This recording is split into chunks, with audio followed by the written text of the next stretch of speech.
أهلا بكم جميعا. أخص بالذكر طلبة بكالوريا 2026 وكل الأمهات والآباء الذين يعيشون على أعصابهم في هذه اللحظات الحاسمة. الجميع الآن يسأل سؤالا واحدا يشغل كل البيوت الجزائرية: متى سيتم الإعلان رسميا عن نتائج البكالوريا؟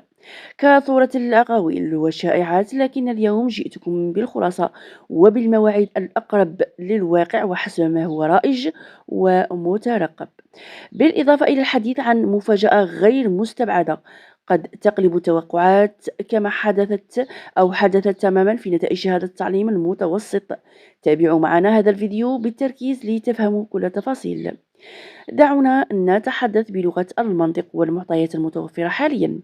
الموعد المرتقب والرسمي الذي تدور حوله كل المؤشرات لظهور شهادة البكالوريا سيكون ما بين 10 و 15 جويلية، أو بالتدقيق ما بين 11 و 15 جويلية. المؤكد والأكيد والخبر الذي يطمئن الجميع هو أن النتائج لن تفوق هذا التاريخ بأي حال من الأحوال، أي أن منتصف الشهر جويلية سيكون الحد الأقصى لمعرفة الحصاد.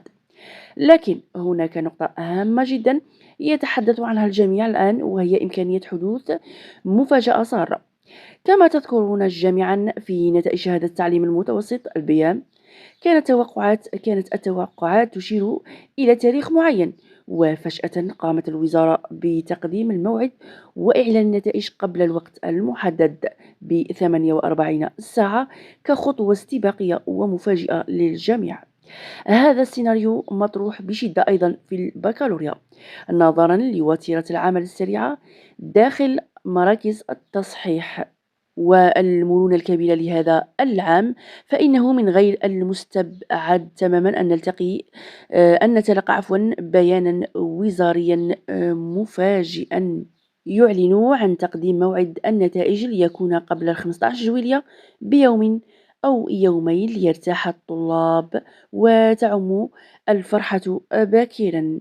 وفي النهاية، سواء ظهرت النتائج يوم 11 ولا 15، أو فاجأتنا الوزارة بتقديم الموعد كما حدث في البيان، فإن الشيء الوحيد الذي أتمناه الآن هو أن تكلل جهودكم وسهركم طوال العام بالنجاح والزغاريد في بيوتكم.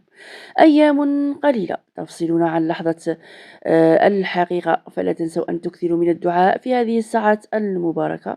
اللهم أرنا عجائب قدرتك في تحقيق ما نتمنى.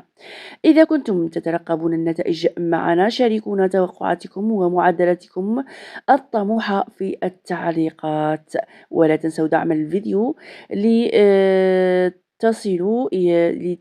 باش توصلوا هذه الطمأنينة لكل الزملاء. ألف مبروك مقدما، ونلتقي مع الفرحة الكبرى إن شاء الله.